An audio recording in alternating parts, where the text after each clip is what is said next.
Hey everybody, how's it going? Today is December 1st, 2019. My blue and red lights on the side here have been going out randomly because I think my batteries are almost dead. So if it stops being well lit, I'm sorry. I don't have time. It's like 3:48 p.m. So I don't have time to get this done.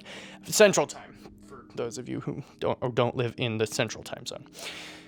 Anyway, the point is, I'm going to make just a few different predictions in a few different categories, particularly ones that I'm passionate about over what I think we'll see in the 2020s decade before we get to 2030. So, with that said, let's just jump on into it.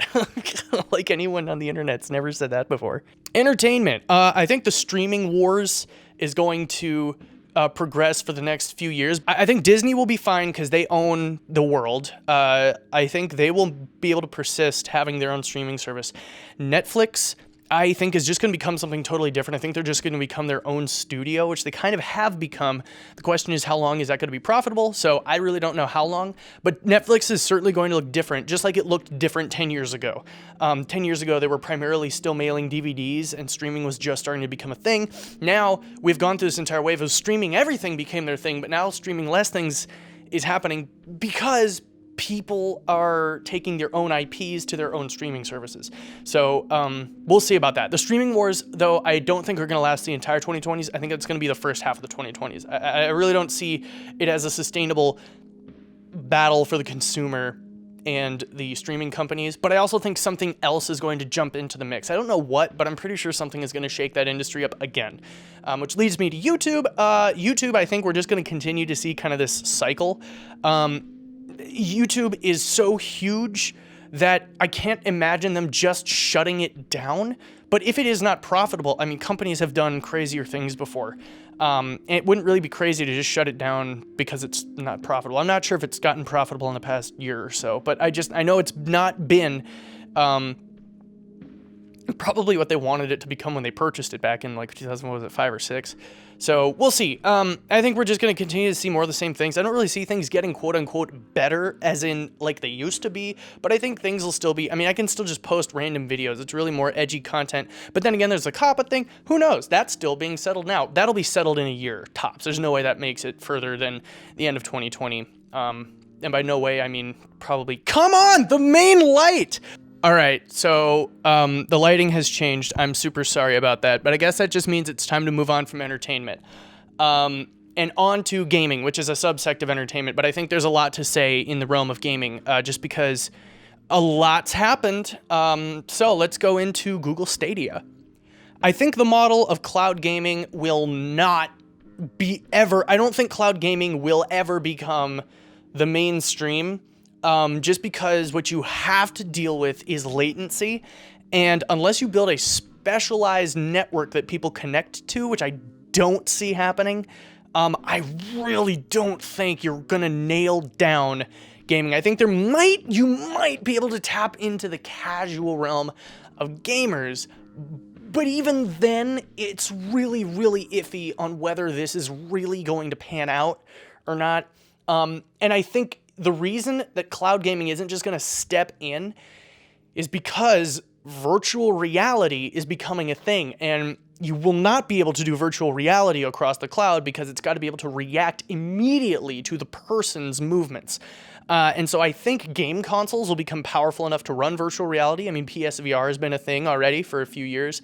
But I definitely think that virtual reality, be it PC-based or game console-based, is going to become the norm for the rest, not for the rest of time, but like the next wave of video gaming. Now, this could be wrong if games don't start to actually happen for virtual reality.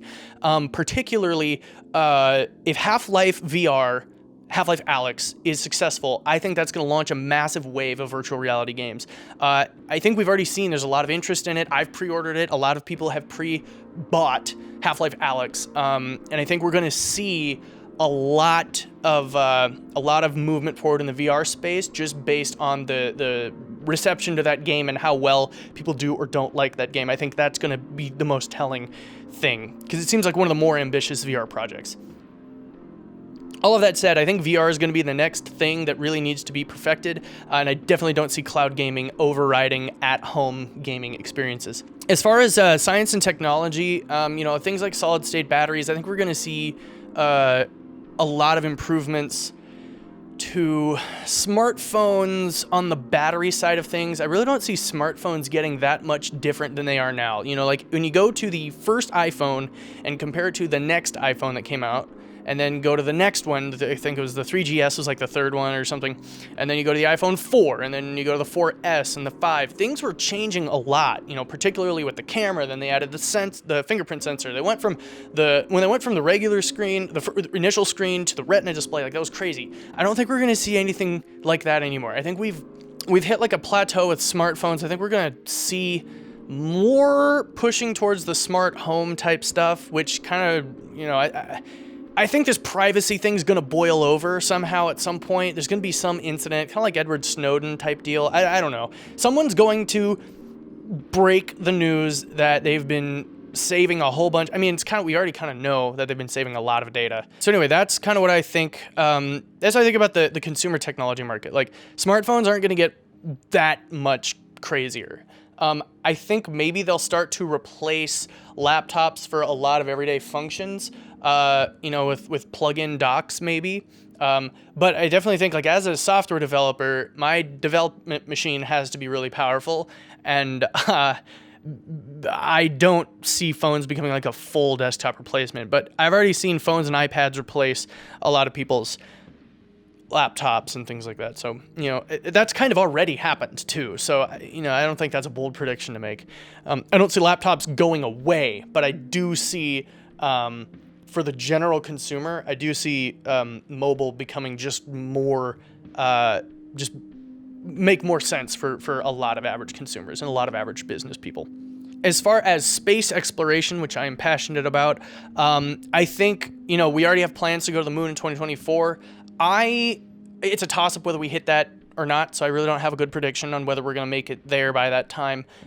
If we do, awesome. If not, we'll probably be there by the end of the 2030 or by the 2020s.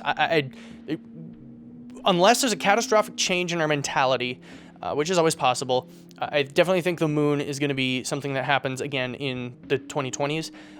The forward base, I don't know if that's going to get established on the moon, because we're kind of working on that idea. At least I've heard it thrown around. I don't know much official stuff about it, but yeah, so we're definitely going to the moon. I don't think we'll be going to Mars by the 2020s. I don't even think that's in the plan by 2020s. I think by the 2030s is what they would like to see for that. But that's another time. That's another video in 10 years to make when we're there. Politics, and I will be general here. I'm not going to be specific, because politics is kind of tearing us apart at the moment on the internet, and it's kind of crazy and scary to even mention it, because then people just get mad at you anyway, no matter what. So here we go. I think the general kind of division that's been going on, at least in American politics, and really kind of globally, I think that's going to persist for now, but here's my theory on that. I think right now, the baby boomers, the Gen Xers, and the millennials, I'm a younger millennial, being 24 years old right now, we all grew up, like, I was born with still just a landline phone and a desktop computer with a dial-up internet connection being what was in the house. I was not raised knowing what immediate internet access all the time in my pocket was like.